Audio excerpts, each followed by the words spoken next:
en que el silencio era un pilar básico del orden social. Hoy, el ruido es el pilar básico del orden social. Hubo una época en que la sociedad se establecía para ordenar y controlar vicios privados. Hoy, la sociedad depende del cultivo de vicios públicos. Hubo una época en que los mejores aliados de los conservadores eran la discreción y la sobriedad. Hoy, sostiene las estructuras del poder, el chisme, la cháchara y el chamullo. Y yo creo que con eso, yo quería comenzar con ese párrafo para poder presentar un libro fascinante, que es Chamullo. Lo público en la era de la posverdad, del economista y presidente de Codelco, Óscar Landerreche. Óscar, bienvenido. Muchas gracias por la invitación. Primero, para poder presentarte a la audiencia y a quienes nos van a estar viendo prontamente, poder robar un poco de la información de la solapa. Óscar Landerreche es un economista chileno que se ha especializado en políticas públicas, macroeconomía y economía política y laboral. Estudió economía en la Universidad de Chile, donde hoy es profesor. Fue director fundador de la Maestría en Política Pública y director de la Escuela de Economía y Negocios de la misma institución, donde se encargó de implementar una reforma curricular. Tiene además un doctorado en Economía del MIT. Es autor de los libros El Chile que se viene, Ideas, Miradas y Perspectivas y Sueños para el 2030 y Vivir Juntos, Economía Política y Ética de lo Comunitario y Colectivo. En la actualidad es el presidente del directorio de Codelco. Ahora sí, Óscar, primero agradecerte este ratito para poder conversar y discutir de un libro fascinante. A mí, yo me quedé encantado con el tema de la posverdad desde el año pasado por haber leído a Orwell. Pero esto en verdad es sorprendente porque en el fondo es llevar la posverdad al terreno nuestro, al terreno más bien de Chile. Y citando obviamente el párrafo que ya leí, gente que habló en el pasado de la era del silencio. Tú te refieres a la era del ruido. Primero, ¿por qué hacer un libro sobre esto? Sobre la era del ruido, sobre la era de la posverdad. Y mi segunda pregunta, como para colarla, ¿cómo nace el libro? ¿Cuál fue la idea primigenia para, de chamullo a la idea, a pasar al formato físico? Claro, lo que pasó es que el año en que yo publiqué este libro, el año pasado, fue un año en que yo personalmente viví muchos golpes que tuvieron que ver con cómo funcionan las redes y con cómo estaba funcionando el mundo público. Para empezar, hay una casualidad biográfica, y es que en tres países que yo he vivido hubo como un shock político terrible. Yo viví una parte del exilio de mi familia, la vivimos en Colombia, otra parte en Inglaterra y otra parte, después yo viví en Estados Unidos estudiando. ¿Ya?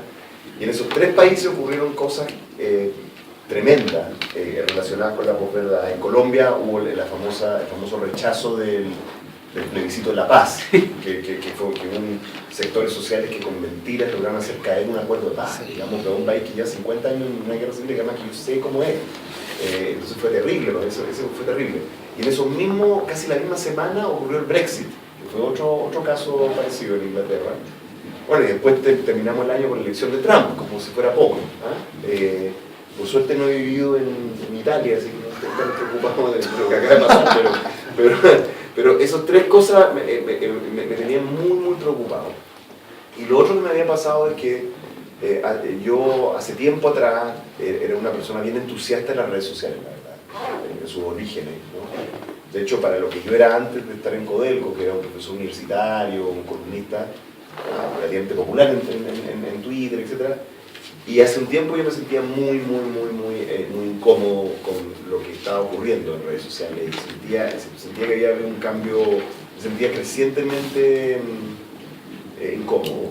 Y el año pasado, un incidente policial que tuvo que ver con mi familia, ¿no?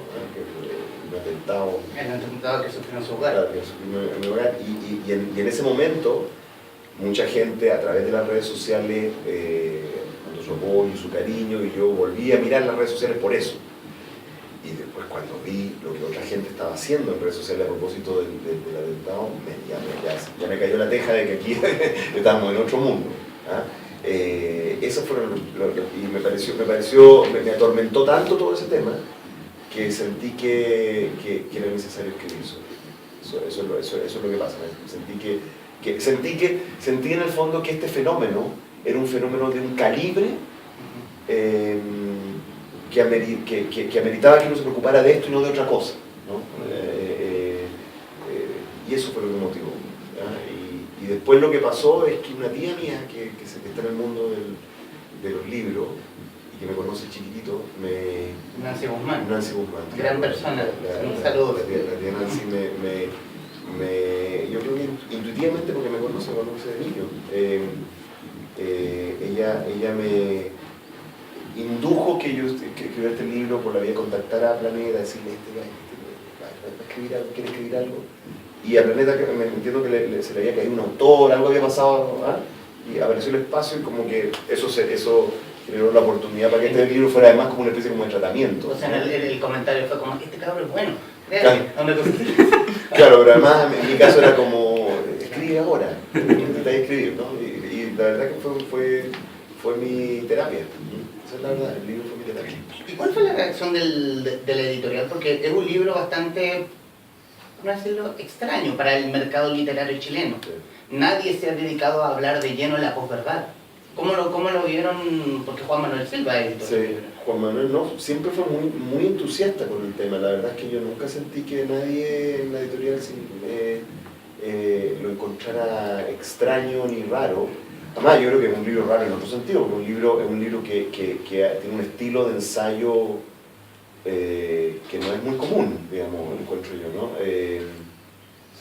En cierto modo, aunque lo diga yo mismo, tiene un cierto grado de erudición, pero también es bastante pop en ciertos aspectos, ¿no? No, yo nunca sentí al revés, había un enorme entusiasmo en la editorial porque sacaran este libro.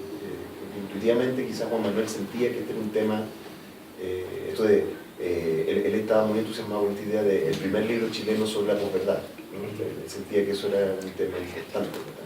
Tiene un contenido importante de pop que lo mezcla con toda la erudición, con los grandes filósofos.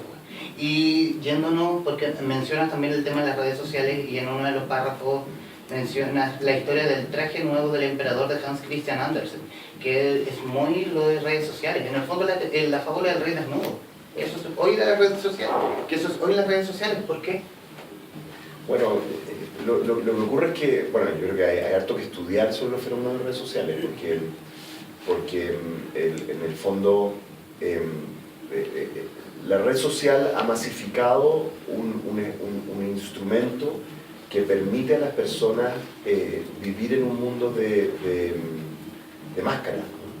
De máscaras, así como y construir tu propio tu especie como de propio personaje social, ¿no? O sea, le permite, bueno, de hecho hay mucha gente que inventa personajes en redes sociales, ya vi uno muy exitoso aquí, no sé, que me aporta, el economista Flight era otro que nunca hemos sabido quién fue, Mucha gente pensaba que era yo, no fui. Algunos de mis colegas y nunca dije que era. ¡Tenemos primicia! Sí, no era. Después el Pulento. Bueno, como gente inventando, algunas eran divertidas, pero de repente aparecen los ángeles más oscuros de la gente, ¿no? Los demonios, y empiezan a aparecer otros. El indignado. Claro, empiezan a aparecer como nuevos, como otro tipo. Y claro, el problema es que está ok eso de las máscaras, y que uno se disfrace de vez en cuando y que uno a veces inventa un personaje. Pero también es cierto de que existe esta vieja cosa que le pasa a los actores, ¿no? Que es cuando ellos se meten en un personaje tanto que después no pueden salir. Y ese personaje en realidad no es sustentable, es tóxico. Hay un documental ahora de Jim Carrey en Netflix que lo recomiendo mucho, que no me acuerdo cómo se llama, y que tiene que ver con cuando él hizo la película sobre el humorista Andy Kaufman, exactamente. Y en el fondo todo el rollo de que asumió tanto el personaje de Andy Kaufman que después como que no podía salir del personaje, y fue una cosa como media terrible lo que le pasó a él con la película. Bueno, eso es lo que le está pasando un poco a la gente con las redes sociales. Construye personajes de sí mismo porque ha atrapado al personaje, ¿ya? Y si ese personaje es una persona completamente irresponsable o completamente cruel, bueno, entonces empieza a generar disfuncionalidades complejas. Yo encuentro que hay un tema súper complejo en las redes sociales. Mira, en el fondo no hemos llenado de eso. Hay demasiado irresponsable tirando información al voleo. Y demasiada gente, bueno, irresponsable y demasiada mala leche.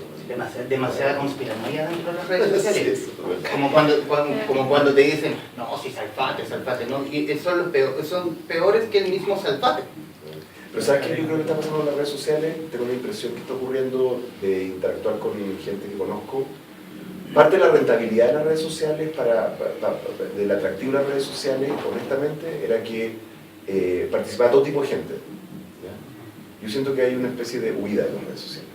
O sea, lo que me pasó a mí, creo que hay mucha gente yéndose a las redes sociales. Y por supuesto, en la medida en que mucha gente, como así, por así decirlo, normal, se va en las redes sociales, se vuelve más atractivo también.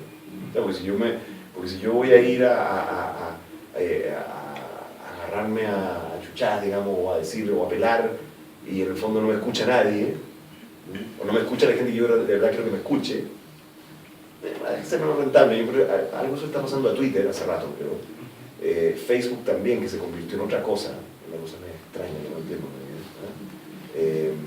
Yo creo que hay un ciclo también que ha ocurrido con las redes sociales, que bueno, en algún momento va a madurar, ¿no? En algún momento va a llegar a haber un péndulo ahí que se va a estabilizar. Es como cuando te dicen que y hoy muy en boga, que el inmigrante haitiano es malo, y de pronto hay un grupo, o que tiene lepra, que por poco no tiene la peste bubónica, una cosa así, pero y hay gente que lo cree y que se lo reafirma y que se cree eso, en el fondo. Me gustó también, siempre recuerdo, no sé, creo que fue una página de La Segunda donde promocionaba mucho la presentación que tuviste de Chamullo, y una frase del vicepresidente del Codelco, de Nelson Pizarro: ahora entiendo lo que es la posverdad. Sí. Y en simple, para que nos están viendo, ¿qué es la posverdad? ¿Cómo definimos la posverdad? No, yo creo que ahí la pregunta clave para hacer la definición es preguntarse por qué amerita ponerle un nombre como posverdad a algo que en el commodity básico es la mentira y el engaño. Eso es lo que es. Entonces, mucha gente lo ha dicho, bueno, mentira y engaño ha habido siempre, en la política ha habido, en los medios también. Entonces la pregunta es, ¿por qué ponerle un nombre especial? Y la razón es la siguiente. El mejor ejemplo que doy para eso es con la violencia. Entonces, por ejemplo, siempre ha habido violencia política incluso, ¿ya? Pero cuando la violencia política adquiere una escala y un propósito que ya es de otra categoría, por ejemplo, cuando se hace una limpieza étnica, cuando hay un sector político que quiere eliminar de la faz de la tierra a un cierto tipo de gente, ¿ya? Eso amerita otro nombre, porque la escala de la violencia ya hace que se convierta en un fenómeno social y cultural de otra escala, de otra importancia. Entonces, así como la violencia, la mentira siempre ha existido. Así como la violencia, el engaño siempre ha existido, ¿no? En política, en los medios, eso ocurre. El problema es que hoy, por una serie de fenómenos culturales, tecnológicos y de distinto tipo, político, ha adquirido una escala que es de otra categoría, ¿no? Cuando estamos hablando de que llevamos un año de la presidencia de Trump, y el tema de todos los días en Estados Unidos es la famosa investigación sobre si los rusos hackearon no sé qué cosa, y los bots, o sea, estamos hablando de que adquirió una importancia mayúscula, ¿no? Y por eso amerita el título de posverdad. O sea, es el fenómeno de la mentira convertido en un engranaje central de cómo funciona la política y los medios hoy. Eso ya es otro fenómeno que simplemente que a veces alguien miente y a veces alguien engaña. ¿Y Chamullo siempre fue el nombre principal para el libro? ¿Barajaste otros nombres? Realmente no, tenía un nombre bien perno, bien largo, bien como... O sea, ¿y qué más chileno que el Chamullo? Claro, pero fue mi idea, o sea, fue mi idea, pero fue mi idea después de que me hicieron harto bullying, hartas personas diciéndome que ese título, amigo mío, no, porque era algo así como lo público en la era de la posverdad, coma, una serie de cosas más, digamos, ¿no? Y dijo, no, esto no funciona, el editor ahí sí se puso duro.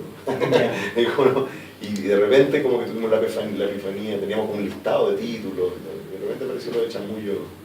Porque en el fondo es un libro Es un libro académico que mezcla tema académico, también el tema pop, y qué más pop que la portada. Porque la portada es muy... Y también el diseño, ¿fue un diseño que ustedes propusieron? No, lo inventamos nosotros. Este diseño lo inventamos con mi hija y con una persona que trabaja conmigo, la Lola, que era mi jefa de gabinete, un estudiante de la facultad que se fue a trabajar conmigo y que ahora está estudiando un magíster en la Universidad de Londres. Y ella también, la Lola es una persona muy estética, con muy buen gusto, y mi hija también. Y las dos me decían que las portadas, yo tenía una teoría de la portada, que era un póster famoso de Norman Rockwell que se llama Gossip, en que aparece, yo creo que lo han visto algunos, en que aparece una serie de caras en que personas se van contando y después vuelve a la misma persona que empezó el chisme y no puede creer en qué se convirtió lo que contó. Claro, en el fondo la información se dio vuelta y se explotó de tanto.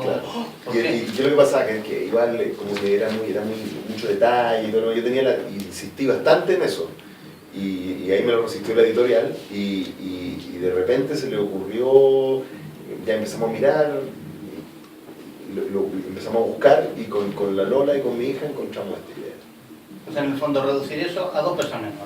A Sí. uno que le cuenta. Pero fue mirando cosas, en internet, poniendo gossip, poniendo chisme, a ver qué imágenes aparecen. Y de repente apareció algo parecido a esto y así se llegó. Pueden tener alguna duda, consulta, todo lo que desean. Bueno, obviamente, que el dueño del local, ¿qué más? No por eso. Pero a propósito de lo que estaban hablando, tú leíste el ensayo de Eco sobre las redes sociales. ¿Qué te pareció? Me parece, yo comparto bastante, sí. O sea, yo creo que o sea, yo estoy muy preocupado por lo que está ocurriendo y digo más todavía. Yo soy profesor de la Universidad de Chile, no he dejado de ser profesor y ahora voy a volver full time a eso. Y cuando uno es profesor de jóvenes que van saliendo del colegio, y durante mucho tiempo, yo llevo mucho tiempo siendo profesor, uno se da cuenta de los fenómenos culturales, cómo se reflejan en la estructura no solamente de personalidad, sino cognitiva de los jóvenes. O sea, para mí es evidente que esa masa de jóvenes, nosotros recibimos de los mejores estudiantes de Chile, o sea, totalmente la élite intelectual del país está ahí. Pero tú te das cuenta del daño que están generando algunos fenómenos comunicacionales en la manera en que piensan, en la manera en que se comportan, en los temas que saben. O sea, es evidente para mí cuando yo veo a esos jóvenes la cantidad de tiempo que están gastando viendo basura en Facebook, en Twitter, no sé si Twitter, en miles de plataformas. Entonces, yo creo que hay una serie que es como una reflexión que hacíamos el otro día respecto al fenómeno Trump, que cuando yo estaba estudiando el doctorado en Estados Unidos, había un programa que se llama, me voy a olvidar, pero era uno de estos talk shows, ¿no es cierto? Entonces los talk shows estos que hay un público, y me estoy olvidando del nombre del personaje, y alguno de ustedes va a saber. ¿Jerry Springer? Jerry Springer. Entonces básicamente la dinámica es que Jerry Springer traía a una familia así como media vulnerable, ¿no es cierto? Y estaba la señora, y estaba la hijastra que le puso el gorro, y el papá, y una cuestión así bien turbia, ¿no? Y entonces la gente se decían cosas y después se trataban de pegar. Y había como unos grandotes así, tipo de rock, digamos, que refrenaban a la gente, y el público gritaba así, dale. Bueno, eso es un fenómeno así horroroso. Ese programa es uno de los programas con más rating que había en Estados Unidos durante 20 años. Pero esto es lo peor. Yo estaba estudiando un doctorado en MIT. ¿Ya? O sea, que no hay nada más élite en términos intelectuales que eso. ¿Ya? Y la manera en que se desahogaban los estudiantes de MIT cuando querían sacar, yo no veía ese programa, pero cuando querían sacar la vuelta de hacer la tesis, era ver Jerry Springer. Yo me acuerdo, porque lo comentaban y se reían. Entonces la pregunta es la siguiente: ¿qué pasa en un país cuando la gente le dedica 2 horas al día durante décadas a ver esa basura? ¿Qué te pasa cognitivamente? Esas 2 horas que le dedicaste a eso y no a ver y no a leer o no a, no, da lo mismo leo, no a ver el Pato Donald si quieres, ¿ah? Tiene que tener un efecto cultural. Y ahí está el efecto cultural, está atrás. Entonces a mí me tiene muy preocupado el tema de las redes sociales y la tontera y la basura de las redes sociales. Por eso es que escribí. Y en la parte de comunicación, como decía Eco, el hecho en aquella época los 120 caracteres, la gente no se comunicaba más que en 120 caracteres. Claro, efectivamente generó un fenómeno hacia el lenguaje. ¿Ah? Claro que eso era preocupante e interesante desde el punto de vista del lenguaje, pero a mí me preocupa desde el punto de vista cognitivo, de qué tipo de persona uno cría. A ver, yo se los digo a mis estudiantes, yo les digo, a ver, así, sin cachiporrearse, pero es obvio que yo soy un profesor universitario, yo hace 20 años que más o menos me leo un libro a la semana, ¿sí? Una novela, un libro de economía, un libro de este grueso, digamos, ¿ah? O sea, a veces son más gorditos me demoro más, ¿ah? Pero más o menos eso es lo que lo lee una persona que está en la universidad, eso es normal, yo les digo, ustedes tienen que aspirar a eso más o menos, eso es una tasa normal para alguien que es un académico universitario. A ver, ustedes le dedican 1, 2, 3 horas al día a Facebook y no a leer. Entonces, ¿ustedes creen que no se va a notar después? Claro que se va a notar, porque de hecho yo lo noto. Yo lo noto en los estudiantes, se nota el estudiante que está 2, 3 horas en Facebook durante los últimos 4 o 5 años en vez de estar leyendo o haciendo deporte o lo que sea, o escuchando música. Se nota, se convierte en algo. Entonces cuando uno agarra a toda la sociedad chilena y la somete a eso durante años y años y años, se convierte en fenómenos políticos, como lo demuestra lo que ha pasado en Estados Unidos y está pasando en varios países europeos. Y a mí me tiene muy, muy preocupado eso. Y me hace muy escéptico de para dónde va la política chilena. Sí. Es como un efecto exactamente igual al otro. Claro, exactamente. Es lamentable, ¿no? ¿Alguien más que quisiera decir algo? Por favor. Mira, a partir del momento de Jerry Springer, que fue como, entre paréntesis, un momento épico, porque, de reconocerlo, la tele basura sobre todo es como bastante atractiva, bastante placer culpable. Quería tirar un poco que si el libro Chamullo puede ser un reflejo indirecto de la sociedad actual, chilena en este caso. ¿Por qué sentido un reflejo? En que, por ejemplo, como tú vas estipulando, por ejemplo, los tipos de hombres, las formas que van actuando en el mismo libro, indirectamente como va tirando un coletazo a cómo somos nosotros. Sí, sí, efectivamente, no, más que un coletazo, yo creo que fui bien directo. Creo que hay algunos amigos míos que se me ofendieron, que se vieron así reflejados en párrafos bien concretos. ¿Ah? No, yo efectivamente, claro, es una especie, en los homo que hay, ¿no? ¿No? Después alguien me dijo que nadie me podía acusar de ser homofóbico, digo, demasiado homo, pero estoy pro, mucho homo. Entonces, claro, intento hacer una clasificación a propósito de esa especie como de historia, como genética del chamullo. Me voy haciendo cargo de alguna de los fenómenos que voy observando, ¿eh? De los abusos que la gente hace cuando se ve atrapado en cada uno de esos tipos de personajes. Efectivamente, yo creo que la sociedad chilena actual hay ciertos aspectos de la comunicación que no son mejores que antes, esa es la verdad. Eso hay que aceptarlo. Yo siento, por ejemplo, de que cuando uno retrocede en el tiempo y ve como estos intentos medio naif, hoy, los ojos de hoy, súper naif, de las personas a cargo de medios en Chile, también en el mundo, que como que trataban de usar los medios para educar, ¿no? O sea, yo creo que el extremo de esto es como estas campañas por la vida buena que había, ¿no? La campaña de la vida buena, pero jesuita, ¿no? Sí, la campaña de la vida buena, entonces... Estudio en la Universidad Jesuita. Eso, lo que había, un grupo de curas que decía, ¿sabes qué? Tenemos un medio, tenemos el canal de la Universidad Católica, así que usemos el medio para generar más bondad. Un poco, yo no sé si era muy efectivo, honestamente. Era una idea muy romántica. Es una idea muy romántica, pero imagínate esa actitud. ¿Ah? O de repente programas que si uno recuerda que existían, Teleduco. tenían, claro, una intención educativa súper, digamos, clara y con un propósito súper evidente. Había que ver si esas cosas eran efectivas o no, pero eso ha sido borrado de la faz de la tierra, ¿ya?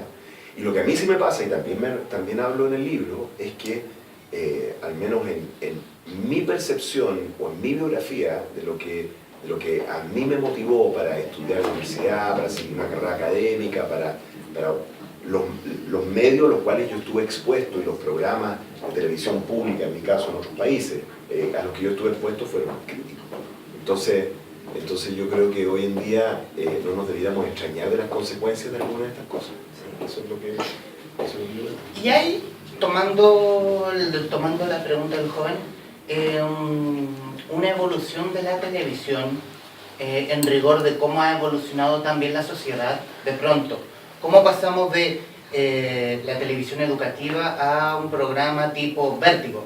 Claro. Y en el fondo, ¿no es hoy la sociedad la que ha cambiado y prefiere este tipo de programas? O sea, la sociedad ha cambiado para mal, lamentablemente. ¿No ha ido un poco en eso? Es que lo que pasa es que todas las cosas buenas tienen cosas malas. Entonces yo creo que lo que ha ocurrido es que efectivamente se han democratizado los medios, ¿no? Antes los medios eran controlados por instituciones bastante jerárquicas, como las universidades incluso, ¿no? Y por lo tanto había como una cosa, una política de medios, ¿no? De hecho, si uno piensa en Chile, ¿qué es lo que había antes? Había canales de televisión que eran o públicos o controlados por universidades, había radios que eran controlados por instituciones políticas, partidos o gremios, o sea, era una cosa más... Agricultura, por ejemplo. Claro, o gremios como agricultura, minería, había, ¿no es cierto? Y los medios escritos que eran controlados por grupos con claro perfil ideológico.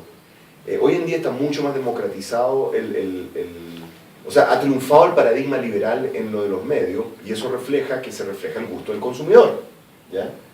Entonces eso es bueno en cierta medida, ¿no? Hay un aspecto bueno de eso, no hay que mirarlo como una cosa mala, pero tiene el problema de que hay reflexividad, ¿no? Porque la reflexividad la definía George Soros, no me acuerdo no sé, en una conferencia, me lo tomaban varias veces que George Soros habla de reflexividad cuando lo que uno dice sobre un fenómeno lo transforma. Y lo que dice George Soros, que es interesante, es que eso ocurre en los mercados de capitales incluso, ¿eh? En el fondo, por ejemplo, cuando uno empieza a hablar mal de un activo, de una moneda o de una acción, y esa acción se vuelve mala porque uno está hablando mal de ella, ¿ya? O al revés, que tal que el fenómeno de las burbujas, ¿no?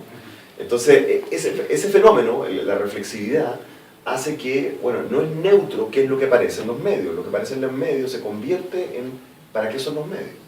Entonces la democratización de democratización de los medios, sobre todo los medios audiovisuales, hace que se refleje lo que son los chilenos, ¿ya? Lo que yo creo que ha pasado, para responder tu pregunta más directamente, es que creo que ha desaparecido la posibilidad de usar los medios para influir sobre la cultura, influir sobre la educación de los ciudadanos. Ahora, eso para un liberal es súper bueno, porque en el fondo es que el poder perdió una herramienta de propaganda y de... pero tiene todo otro aspecto. Y nos hemos sobresaturado de información. Entonces no descartamos entre lo que por qué puede ser bueno, puede ser malo, y volvemos de pronto a Trump.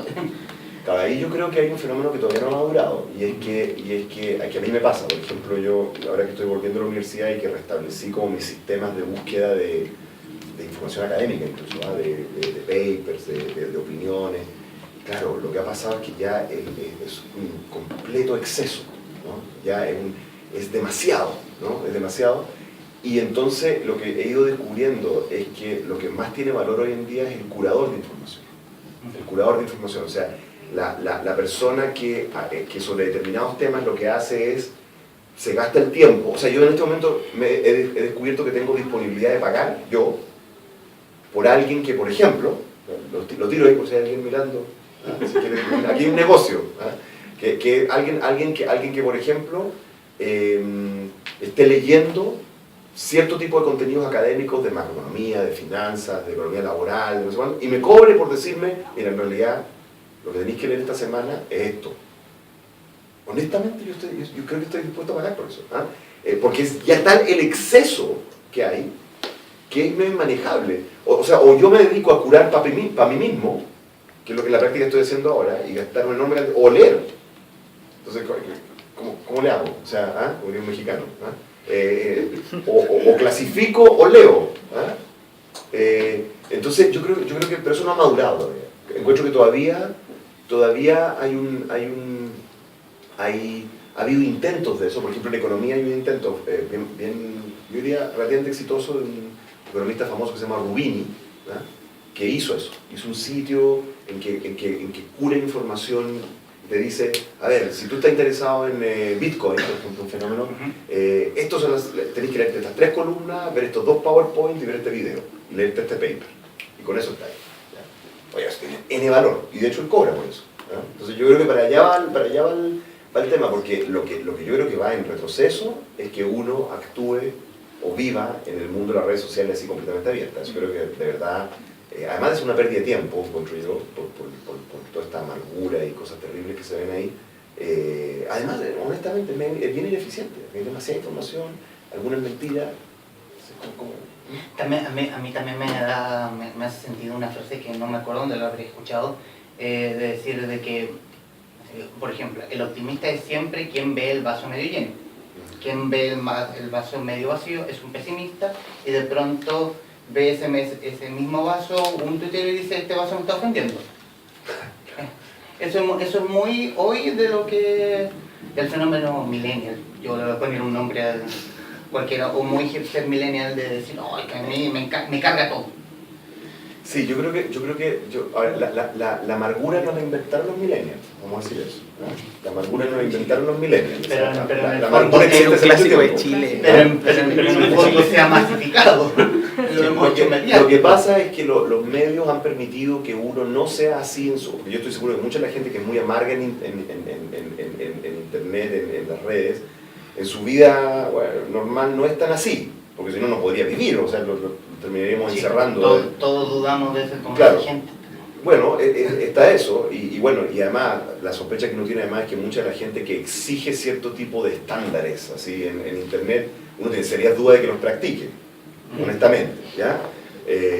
¿No es cierto? Entonces, yo diría, yo lo veo por ejemplo en un fenómeno que yo encuentro que es como dirían los gringos, cute, ¿eh? Es como, la traducción de cute sería como amoroso, ¿no? Que es cuando la gente ya empieza a tener comportamientos de actuar en internet y cree que uno no se da cuenta, ¿no? Como que ¿ah? Entonces, por ejemplo... En el fondo creerse dueños de la verdad. No, es más patético esto, luego eso es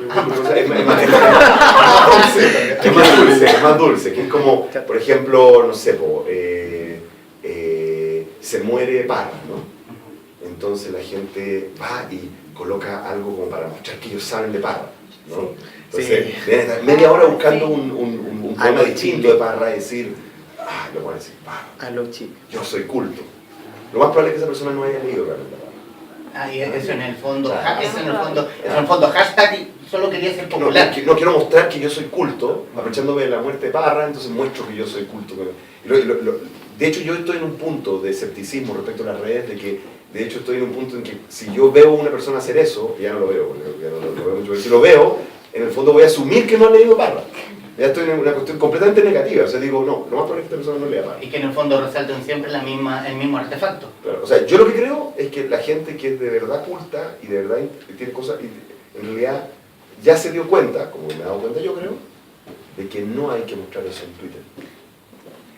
Exacto. Eso es lo que pienso yo ahora, pero bueno, quizás soy un freak. ¿Alguien quiere agregar algo de lo que ha dicho el profesor aquí presente?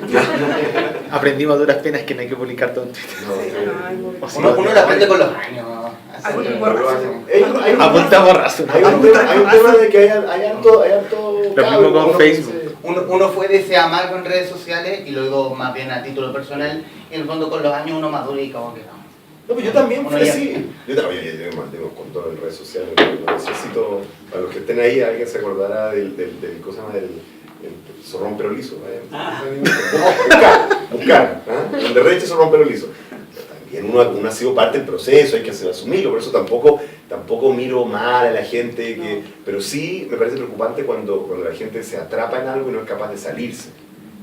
¿No? Porque yo también, en la universidad por ejemplo, yo cuando era un cabro, tenía 20 años, estaba en la universidad, yo iba a los de abajo. porque soy chuncho, ¿no?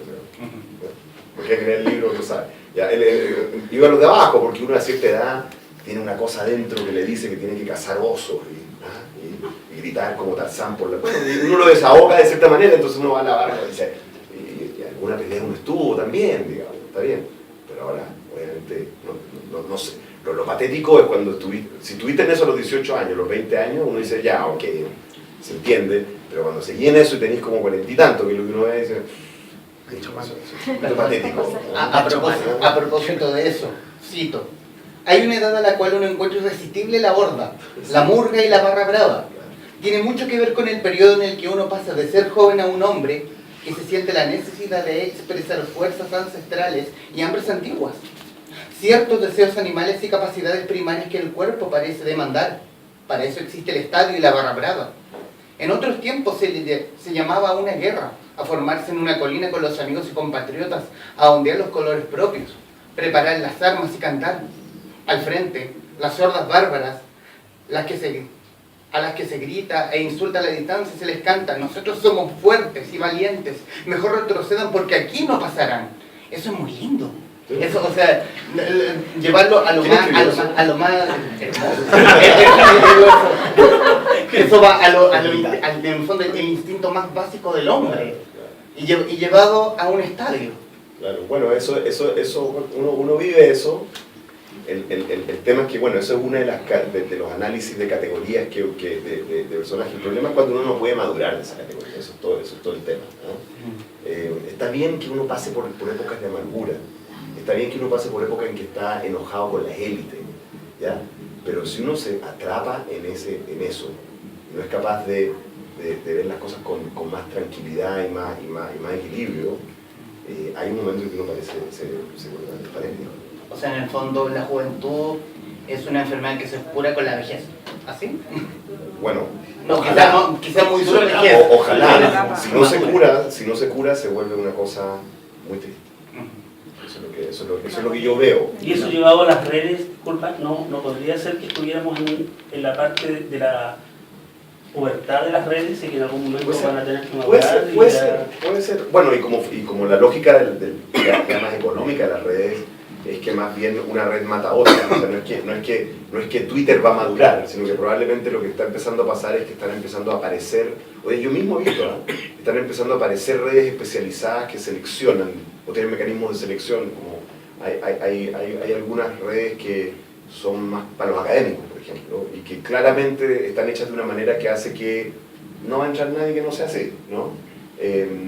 Un poco yo creo que va en esa, va a haber un fenómeno de maduración por esa vía. Ahora, lo que va en contra de lo que yo estoy diciendo es Facebook, porque Facebook es una cuestión de un tamaño y de un efecto y de una importancia que es un problema en sí mismo. Los gringos lo están viviendo, ¿no? Facebook es una cosa muy, muy complicada. Pero claro, la pregunta es cómo uno puede tener una relación madura con los contenidos de Facebook. Yo no lo tengo tan claro. O sea, ¿no? Pero también, y llevando eso mismo, me parece esto un monólogo. Pueden hablar ustedes también. La maduración se podría, o el cambio, o lo que sea, se puede producir cuando ya el daño del que hablamos antes ya está hecho. Claro, bueno, siempre, como nos enseñaron algunos, siempre hay destrucción creativa. Es posible que hay fenómenos inevitables al respecto. Pero yo igual le tengo como fe al final a la raza humana, digamos, que al final uno va a superar estas cosas a ver, la historia nos muestra que ha habido momentos en el tiempo y países que han pasado por cosas horribles, que se han convertido en los peores monstruos, las peores versiones de sí mismos, y hoy en día esos mismos países ya no son eso, sino que son todo lo contrario. Lo que es una Alemania, ¿no? Entonces, yo creo que puede ser, todavía siempre la gracia de los temas de personalidad y de comportamiento humano es que la gente puede cambiar. Y yo lo que sí creo es que más personas tenemos que hablar de esto. Y lo que no ayuda es la es como lo que no ayuda a este fenómeno de reflexión crítica de la sociedad chilena sobre este fenómeno de las redes sociales y lo que se está haciendo a sí misma, es que la élite política no está teniendo, a mi juicio, una posición madura respecto a este tema. O sea, Está haciendo una buena lectura, ¿no? no sé, eso habría que verlo porque cada uno tiene su objetivo en la vida, pero no está teniendo una posición de principio. O sea, yo no he visto al político que se para y le para los carros a las redes. Yo no he visto eso, no lo he visto. O sea, he visto que tratan de complacer a las redes. Tampoco he visto al político que se para y le para los carros a la calle. Y es capaz de decir la verdad. O sea, de decir, por ejemplo, bueno, marcharon 1 millón de personas por tal cosa, pero yo pienso que están equivocadas. Mira que sería tan tremendo eso. Eso sería decir la verdad. Entonces, bueno, si los líderes no juegan su rol y no están dispuestos a asumir los costos asociados a esos roles. O sea, en el fondo, ¿me sumo a la corriente? Claro. O voy por una línea colateral? Ahora lo vista por. Claro. Así que hay fenómeno. Yéndonos precisamente al tema político. Mire, ¿Qué pasó? citar del capítulo Matando Hipsters. Bueno, Quizás necesitamos una antipolítica. El homo politiquero tiene que evolucionar. Sin embargo, si seguimos la lógica sin embargo, si seguimos la lógica teórica de la antipoesía, la antipolítica no respondería a los instintos anarquistas y asambleístas de la ridícula e infantil horda hipster. La antipolítica no sería entonces el reemplazo de la democracia representativa por formas de democracia directa. Eso sería, en el paralelo que estamos haciendo con la literatura, reemplazar la poesía por otro género, no sé, la novela, por ejemplo. No, la antipolítica sería una política destilada hacia lo esencial, hacia lo que es político en un sentido cotidiano, hacia lo puramente político sin que sea adornado por los espejismos éticos de los actores públicos tratan de vender y representar, hacia lo brutalmente político, hacia lo evidentemente político, hacia lo chabacano y cotidiano. Y así como Parra puede haber rescatado la poesía poniéndola a una idealización, quizás la política requiere un rescate similar. Efectivamente, yo creo que la antipolítica que se necesita es una política completamente sincera, en la cual se para un actor público y dice brutalmente la verdad. O por ejemplo dice, yo estoy en contra de esto que no me conviene. Me voy a oponer a esta alza tributaria porque no me conviene a mí. Yo creo que esa brutalidad así es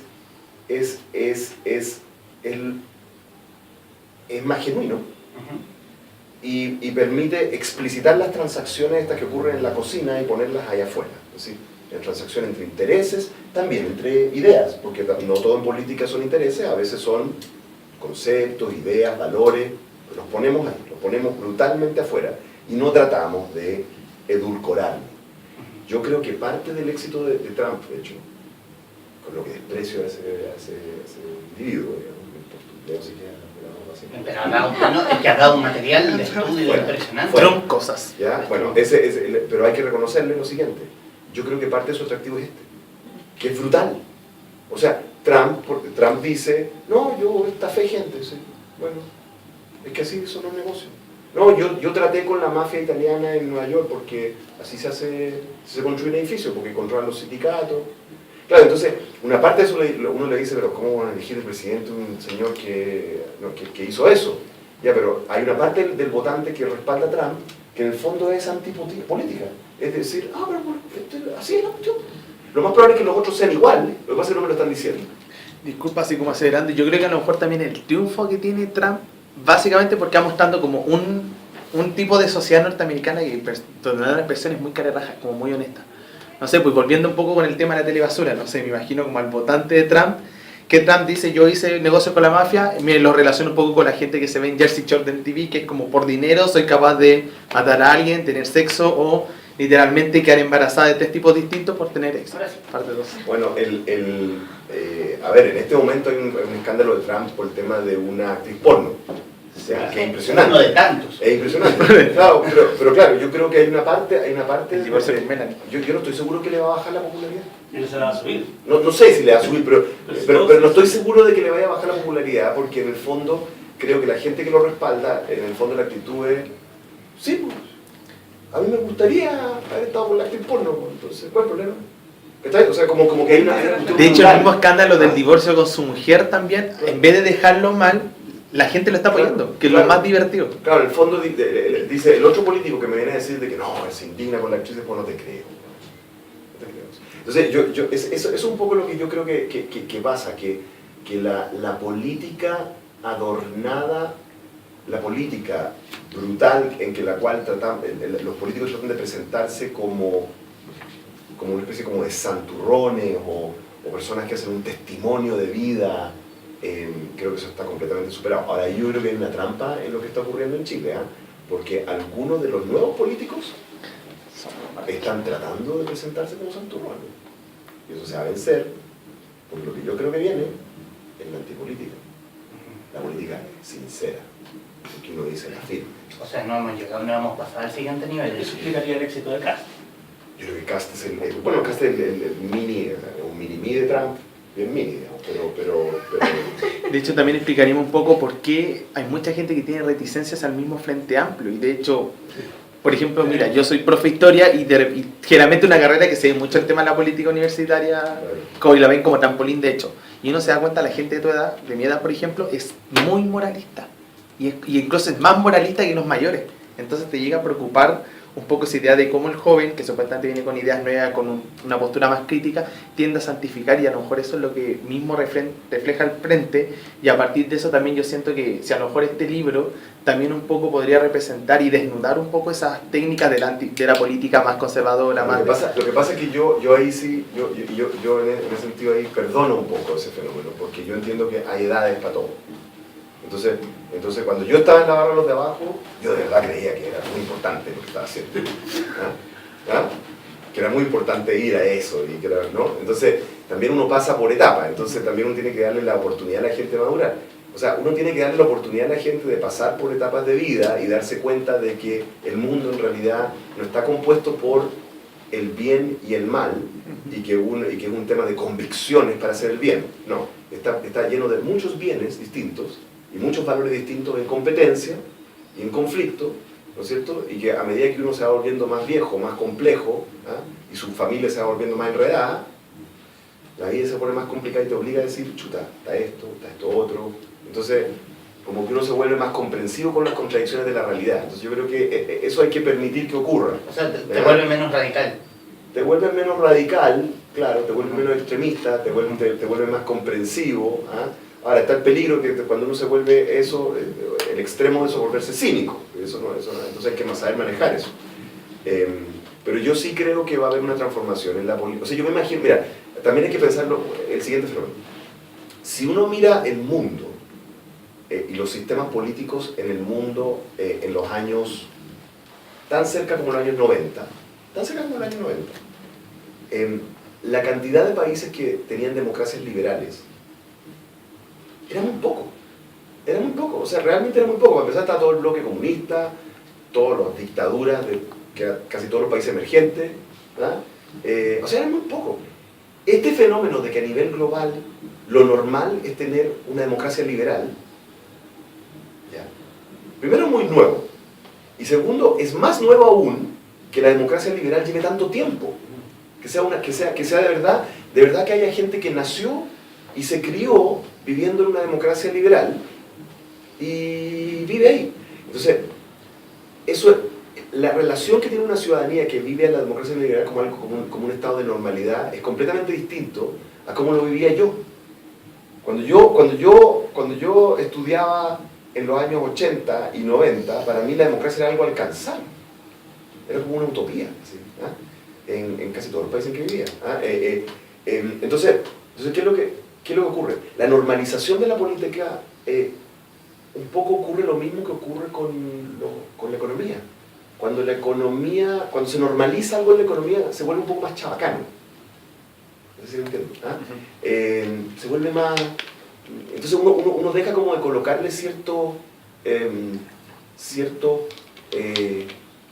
requerimientos simbólicos y éticos, algo que es normal. Oye, yo voto por este concejal porque él va a lograr algo por mí, por mi barrio, y después lo evalúo. Oye, ¿lo logró o no lo logró? No. Ah, no voto por él, voto por otro. Se vuelve una cosa media mercantil, media transaccional. Y yo lo que siento es que estamos como una inflexión en la política en la cual, en el fondo vamos para allá, vamos para una política súper transaccional y como pragmática, así como de business as usual de la política, pero todavía hay un conjunto político que quieren vendernos una pomada de que esto es una especie como de gran épica, como para meterle en un libro de Goethe, digamos. Y en el fondo la población no cree eso. Porque al final, yo eso sí creo. Creo que los ciudadanos al final del día, en la dura, son bastante más maduros y como sensatos, así, hasta cierto punto. Y creo que bueno, eso es algo de lo que ha pasado ahora en la elección. Y ahí, en ese momento futuro, nos dice George Lucas, habrá aún teorías compitiendo sobre el quehacer sacerdotal, la del sacerdote monacal y la del sacerdote político.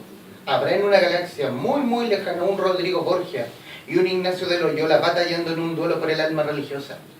Eso fue lo encontré genial. ¿Por qué fumamos? No, pero eso es una alusión también a lo que obviamente el tema, donde mezcla el tema pop, que es La galaxia.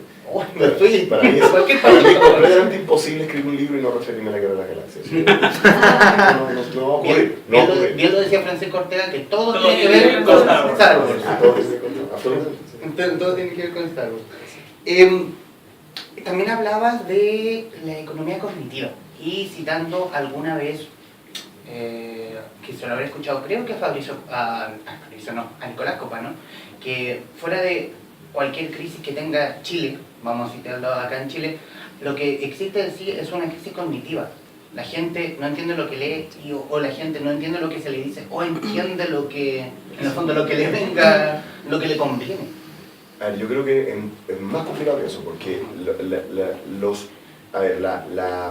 la ciencia cognitiva contemporánea, que una parte de ello es la aplicación que ellos se da a la economía y a la finanza, que ha sido un tremendo impacto. A ver, ha habido 2 premios Nobel, incluyendo el último, que son de esto, ¿no? Thaler y antes Kahneman, ¿no? La ciencia cognitiva lo que nos ha mostrado es que los procesos de la racionalidad son mucho más complejos, limitados e interesantes, ¿ya? Por si acaso, el origen de todo esto es un matemático que se llama Herbert Simon, ¿ya? Que se ganó el premio Nobel por allá en los años 70 de economía, y era una especie como de Alan Turing, era un tipo que hacía teoría de la computación, y él fue el que inventó un término que durante mucho tiempo era polémico, que era la racionalidad limitada, que es la idea de que para ser racional uno tiene que recopilar información y gastar energía en procesarla para tomar decisiones. Y él dice, bueno, si eso tiene costo, hay un problema económico, porque todo lo que tiene costo uno no lo hace al infinito. Entonces uno no adquiere toda la información porque es muy caro y no procesa toda la información porque es muy caro, y entonces vive en un mundo de racionalidad limitada, o si quieres de irracionalidad óptima, ¿ya? Esa idea de Herbert Simon que él decía él lo oponía a la idea del homo económico clásico, ¿no es cierto?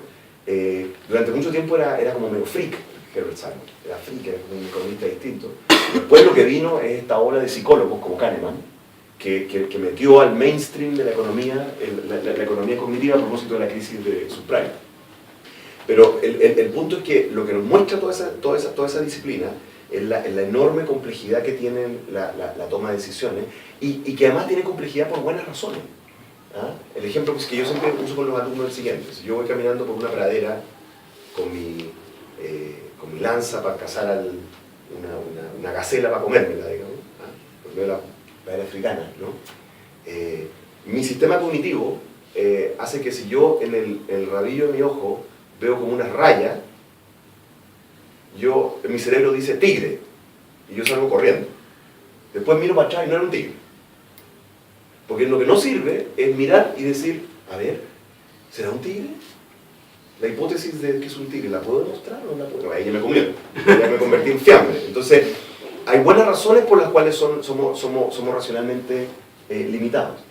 ¿Qué es lo que está pasando hoy? Lo que está ocurriendo en el mundo es que en todo el mundo, y en Chile, y en todas partes, estamos transitando hacia la economía de la información. ¿Qué significa eso? Que en muchos ámbitos, y incluso en industrias tradicionales, los trabajos se están convirtiendo en trabajos que involucran hacer uso, procesar y tomar decisiones con información. Yo lo veo, por ejemplo, en los mineros, que ahora los conozco. Antes el minero era alguien que hacía cosas con el cerro, ahora es alguien que maneja una máquina que hace cosas con el cerro y que maneja información.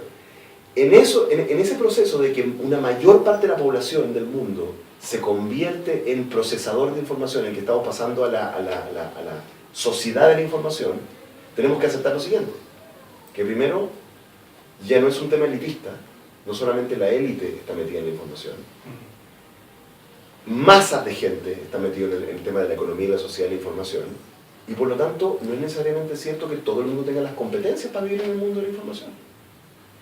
Nosotros no le enseñamos a la gente en los colegios cómo vivir en el mundo de la información, ni en la economía de la información. Que yo sepa, no hay en el currículo algo que le permita a los jóvenes abordar eso. O sea, la pregunta de cómo yo me enfrento a un conjunto de información o datos y cómo yo enfrento el desafío de decidir cuál es la veracidad de eso. Eso que era una cosa súper elitista antes, que era una cosa para académicos, por así decirlo, hoy en día es un requerimiento para el ciudadano común y corriente. Y por ende, ¿no es cierto? Estamos mal, ¿no? Estamos con un déficit de competencias para algo que necesitamos. Un paralelo que uno puede usar para esto es lo que pasa con la economía financiera. Hoy en día todas las personas que me están viendo y los que nos rodean hacen operaciones financieras infinitamente más sofisticadas que las que hacían sus padres. El tipo de instrumentos financieros que usan, el tipo de transacciones financieras que hacen son muy complicadas, ¿no es cierto? Y sin embargo, en los colegios no enseñamos economía financiera o competencias de finanzas. Yo tengo encuestas, hay un colega mío que hace encuestas de alfabetismo financiero que muestran que como el 70% de la población no entiende lo que es un interés compuesto. Casi todo lo que uno hace tiene que ver con interés compuesto y por tanto toman pésimas decisiones financieras.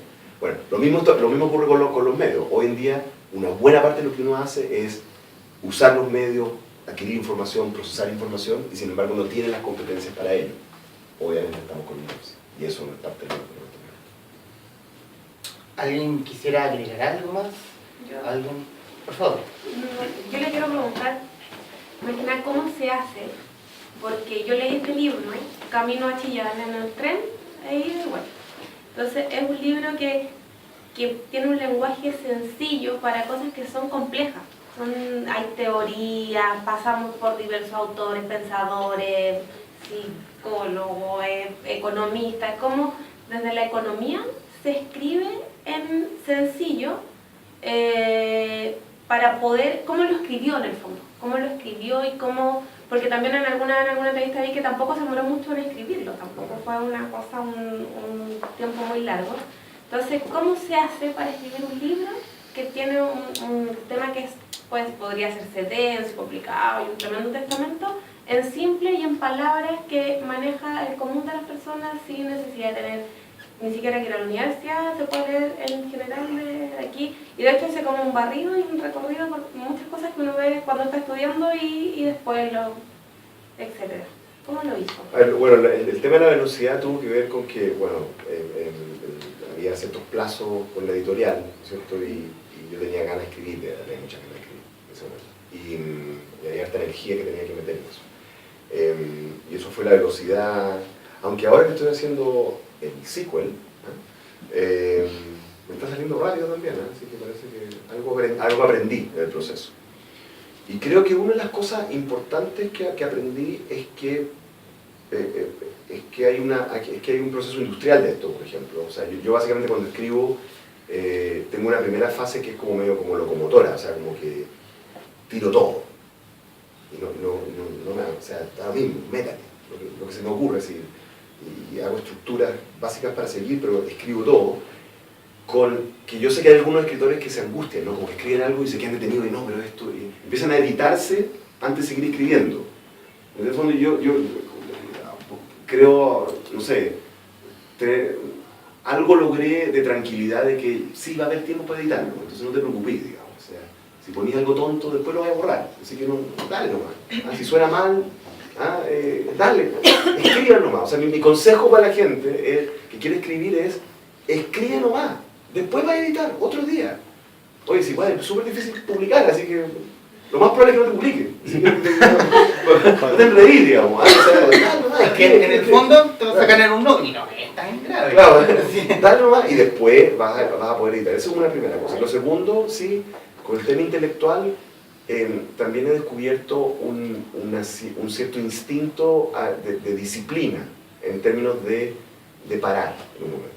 O sea, que uno dice, estoy desarrollando una idea, la estoy volviendo más compleja, donde uno llega hasta un punto en que ya es lo que puede ocurrir en un libro de estas características y donde uno ya tiene que parar. Yo creo que ahí sí hay un arte fino que, por ejemplo, yo creo que afiné, no en este libro, sino en un libro anterior que se llama Vivir Juntos, que es un libro menos pop, más denso, que tiene algo, tiene un poco ese intento, pero ahí en alguno de esos capítulos yo pienso que me puedo haber sobrepasado. Que me puse muy ñoño. Y el otro fue muy liviano. Yo creo que ese fine-tuning, esa sintonía fina de cómo llegar a ese equilibrio, lo afiné escribiendo un libro anterior. Eso es así. Y la otra cosa que yo hago es que le leo mucho mis capítulos, la leo mucho a mi familia, es una cosa muy terrible. Y lo someto a distintas miradas. Tengo, en eso sí tengo el aprendizaje que nos daba Hemingway. Hemingway tiene una cita famosa, dice, el instrumento más importante de un escritor es la goma de borrar. Es que es brutal eso. O sea, que uno pruebe un texto y le ve la cara, ¿no es cierto? Le veo la cara a la Pati, a mi mujer, y la Pati me dice, no, sí está bonito, está súper bueno. Pero me doy cuenta de no funcionó. Fuera, muerte, así, se acabó esto y volver a escribir. O sea, en eso hay que tener como una especie como de sangre fría, digamos, de hacerlo. Eso sí es muy importante. Y someterlo mucho a que otras personas te escuchen y te lean y ser muy, muy abierto a que te destrocen. ¿Y hay una especie de desahogo acá como personal? ¿Por qué lo pregunto? Porque nosotros nos vimos alguna vez porque yo lo entrevisté para hacer mi tesis, pero yo fui alumna de su papá. Claro. Y en su clase fui alumna 2 años, entonces hay cosas que yo leía acá y era escucharlo a él, pero no de la academia, sino de experiencia de vida. De cuando vivió en Colombia, de la Universidad de Chile, de cuando vivieron en Londres. Entonces me recuerda mucho, yo leí este libro y me parecía que era una especie de desahogo aquí también, que se plasmaba como personal también que estaba escrito acá. Hay bastante desahogo personal, pero también hay que decirle que una de las personas con la que yo más discuto las cosas que escribo es mi viejo. De hecho yo tengo una relación bien perna con mi papá. Nosotros básicamente vamos al fútbol juntos, a ver a la U, y de ahí vamos a comer unas chorrillanas, algo así, y son bien pernas las conversaciones, la verdad. Entonces la verdad es que muchas de las cosas que yo escribo son cosas que he discutido con él. Y claro, tienen que ver también con una vida muy interesante que yo viví junto a él, en su biografía. Pero sí, este libro en particular tiene un elemento de desahogo porque de verdad que después del triple golpe ese de la posverdad en Colombia, en una cosa que a mí me importa mucho, nosotros vivimos mucho tiempo en Colombia y yo lo siento como una segunda patria, ¿ya? Y que alguien trate de aportillar un proceso de paz en un país que lleva 50 años, la gente matándose, a mí me fue una cosa muy terrible. Perdón, yo me descompuse cuando eso ocurrió, estuve muy mal en esos días. Y cuando Inglaterra se hizo, a mí lo que más me descompuso del Brexit no fue el Brexit, sino fue cuando asesinaron a una parlamentaria laborista que era como de mi edad, ¿no? Inglesa, porque era partidaria de los inmigrantes. Entonces, y después lo de Trump, ya, como, era una cosa, yo efectivamente necesitaba como un alarido de bárbaro. Y creo que algo de eso quedó en mi libro. Y tomando eso, es un detalle, ¿cuál es su visión de lo que puede hacer daño o no, de lo que puede causar la posverdad en Chile a futuro? O sea, nosotros podemos terminar con el tipo Trump. Nosotros podemos terminar con sinvergüenzas, mentirosos, a cargo del país. ¿Y cómo podemos...? O sea, eso para eso va. Perdón, el origen de esto no es Trump. El Trump no fue el inventor de esto. El verdadero inventor está de vuelta. Está de vuelta. Berlusconi. Ahí partió esto. Slavoj Žižek, me acuerdo, que hablaba de eso hace mucho tiempo atrás. Decía, con Berlusconi estamos viendo para dónde va la cosa. Para acá van los sistemas políticos. Estos payasos populistas, pero que en el fondo tienen una agenda y que muestran todas las cosas como brutales de los peores intereses y lo adornan de un espectáculo. Y ahí está de vuelta Berlusconi. Entonces, yo creo que la política como decía hace un rato, de la democracia liberal madura, universal y casi normalizada como sistema político, o sea que lo normal es vivir una democracia liberal, está llevando a este fenómeno.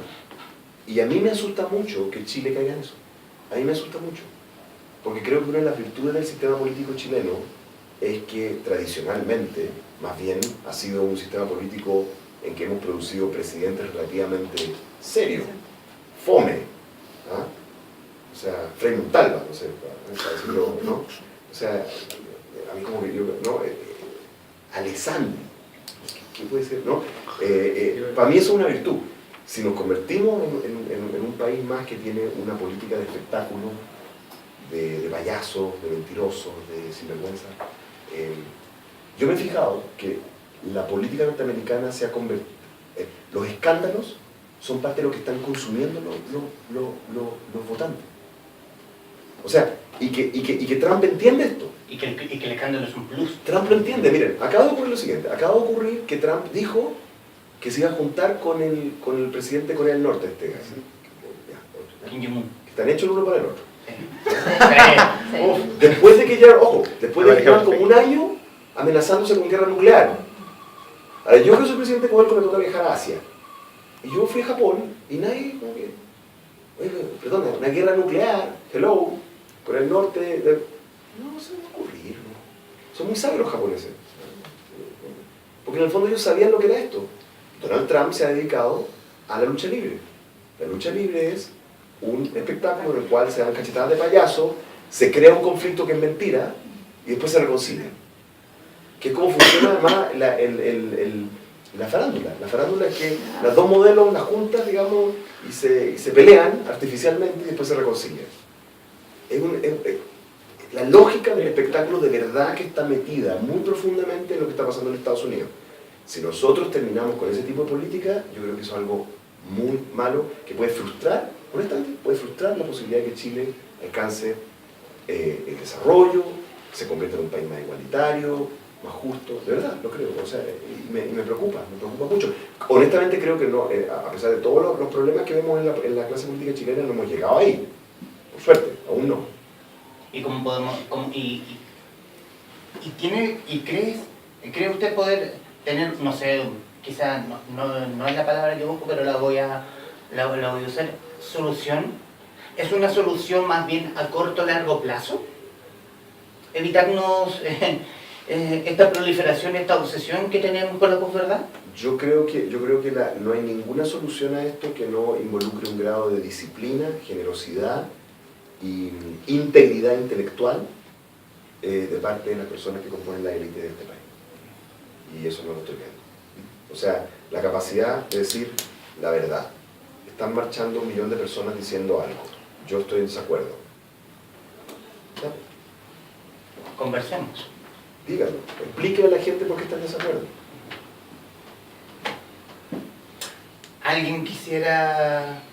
No, por favor, no sean tímidos. aportar o decir algo? ¿Alguien que se haya leído el libro o que no y tenga más dudas? ¿O decir que yo lo he hecho pésimo? Está todo permitido, tranquilo. Bueno. Voy a decir algo. El tema de como esta economías cognitivas que mencionaste antes, pero en el caso del valor económico de la ignorancia, y eso como algo que también, o sea, más allá de si se están explotando siempre este tipo de conflictos como una manera de generar un recurso, popularidad, presencia, etc.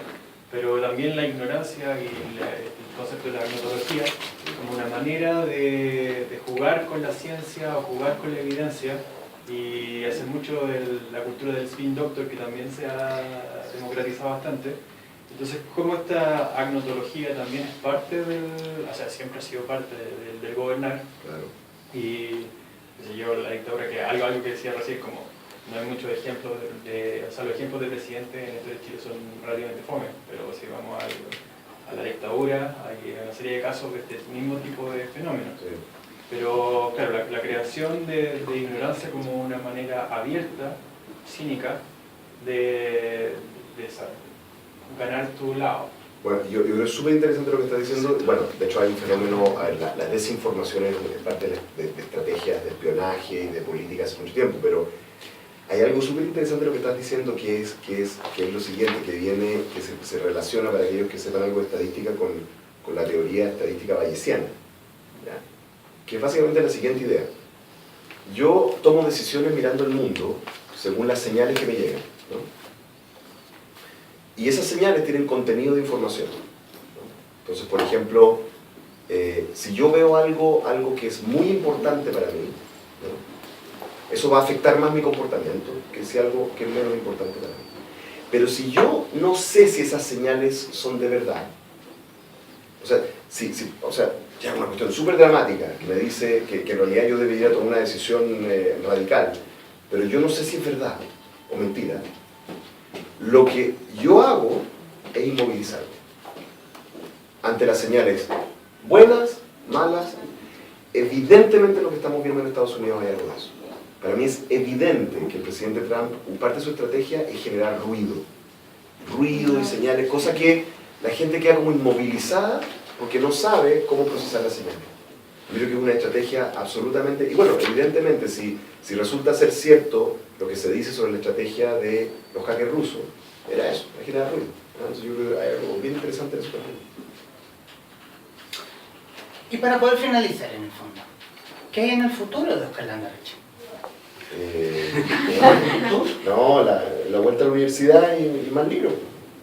¿Algo que nos pudiera adelantar? Sí se puede adelantar, claramente. Yo estoy escribiendo un sequel de Chamuel. Estoy escribiendo un sequel de Chamuel, pero que en el fondo busca abordar otro problema que tenemos, otro problema que me asusta, que no te voy a decir cuál. No. Pero que nos alimenta la fausa. Pero que trato de abordarlo de una manera parecida en términos de lenguaje y de código intelectual y literario, ¿no? Trato de hacerlo. Lo que les puedo decir, quizás les puedo decir, ¿qué les puedo decir? El primer capítulo se llama Teoría de Robin Hood. Ya. Y tiene que ver con lo siguiente. Tiene que ver con que ¿quién era Robin Hood? Para todo, Robin Hood es un señor vestido de verde, además como con los pantalones medio apretados, digamos, como bailarín de ballet, ¿sí? ¿No? Y con bigote y una pluma. En realidad lo que era Robin Hood en la realidad era un guerrillero. ¿Ya? Pero fíjense que era un guerrillero de una época en que hubo una guerra civil en Inglaterra. Y esa guerra civil tenía que ver con una crisis constitucional. Así que Robin Hood es harto más interesante de lo que la gente piensa. Era un guerrillero que asaltaba recaudadores de impuestos en una época en que había una guerra civil y una crisis constitucional que tenía que ver con quién puede cobrar impuestos. Ese es el primer capítulo. Y quédense con eso. Bueno, lo único que puedo decir sobre el libro Oscar y que fue lo que puse en un review que hice del mismo chamullo, porque a mí me gustó mucho, ¿no? Que el chamullo de Landerreche es revolucionario en épocas saciadas de redes sociales.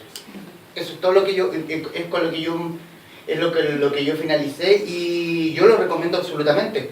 Chamullo, lo publico en la era de la posverdad, editado por Planeta. Lo pueden encontrar siempre en Verse 76, la casa que Leo Forestal, que nos recibe cada vez con personajes más interesantes, con temas más interesantes, con libros muy entretenidos y muy educativos a la vez, y muy nerd a la vez, porque muy pop a la vez también. Óscar Landerreche, gracias. Muchas gracias a ti, muy interesante. Gracias a ustedes por acompañarme y que nos están viendo. Nos vemos la próxima.